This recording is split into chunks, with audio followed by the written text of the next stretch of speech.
Maraming mga tao pagka nagpapagawa ng bahay, ang tinitignan nila na nakakapagpatibay ng pundasyon ng kanilang mga tahanan, kundi barya, bigas, dugo ng kung ano-anong mga hayop at kung ano-ano pang mga tradisyon na ginagawa ng tao para daw ito ay maging matibay ang pundasyon ng kanilang bahay. At isa nga ito sa mga ginagawa ng mga tao na ang ginawa dyan yung Biblia mismo, yung ginawang pampatibay ng pundasyon ng kanilang tahanan, na imbis na sana ang Biblia ay binabasa upang maunawaan ng salita ng Diyos na siya ang magbibigay ng tunay na matibay na pundasyon sa mga nakatira sa bahay. At kung makikita natin sa post na yan, tama naman yung verse na nakalagay in Matthew chapter 7 verse 24 hanggang 27 na ang tunay na matibay na pundasyon ay kung ikaw ay nakatayo sa batuhan, at yung batuhan na tinutukoy dyan ay ang ating Panginoong Jesucristo. At mangyayari lamang yan kung ikaw ay nakikinig ng salita ng Diyos, at hindi lamang nakikinig ng salita ng Diyos, kundi isinasagawa mo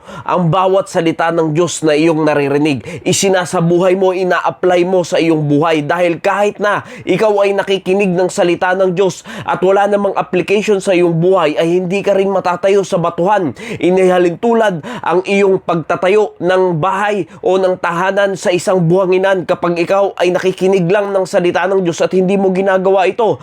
Mahalin tulad ka lang sa ikaw ay nakatayo sa isang batuhan. Yan ay ang ating Panginoong Jesucristo kung ikaw ay nakikinig ng kanyang mga salita at isinasagawa mo ang lahat ng ito.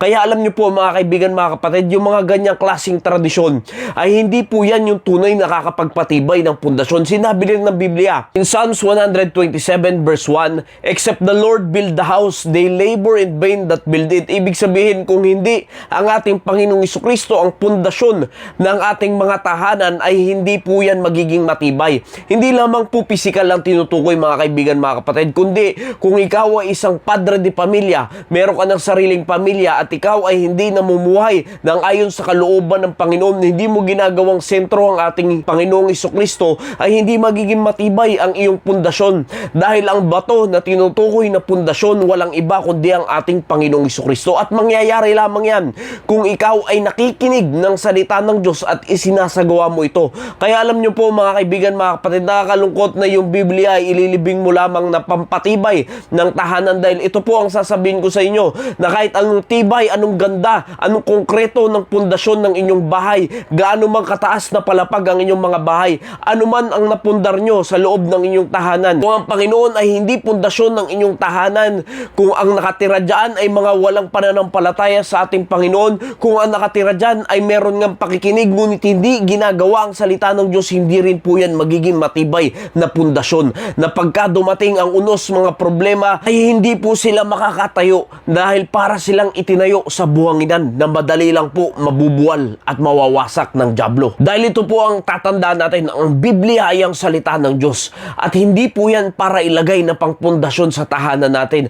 Maigi pa na basahin yung Biblia at i-apply yung mga salita ng Diyos, at yan yung magiging matibay na pundasyon. Dahil nakakalungkot na kahit anong tibay ng pundasyon, anong konkreto ang ilalagay mo dyan na pisikal na pundasyon, kung wala namang maayos na relasyon sa Panginoon, hindi rin po yan magiging matibay. Kaya mga kaibigan, mga kapatid, huwag natin ilagay sa tradisyon ang mga ganyang klaseng pamahiin o kaya mga sabi-sabi, na dapat maging biblical po tayo. Kung ano yung sinasabi ng Biblia, yun yung sindin natin, hindi yung mga ganyang klase na pinapauso at pinapairal ng mga tao, kundi kung ano yung sinasabi ng Biblia ay siyang ating sundin. Nawa naging pagpapala po ang mensaheng ito.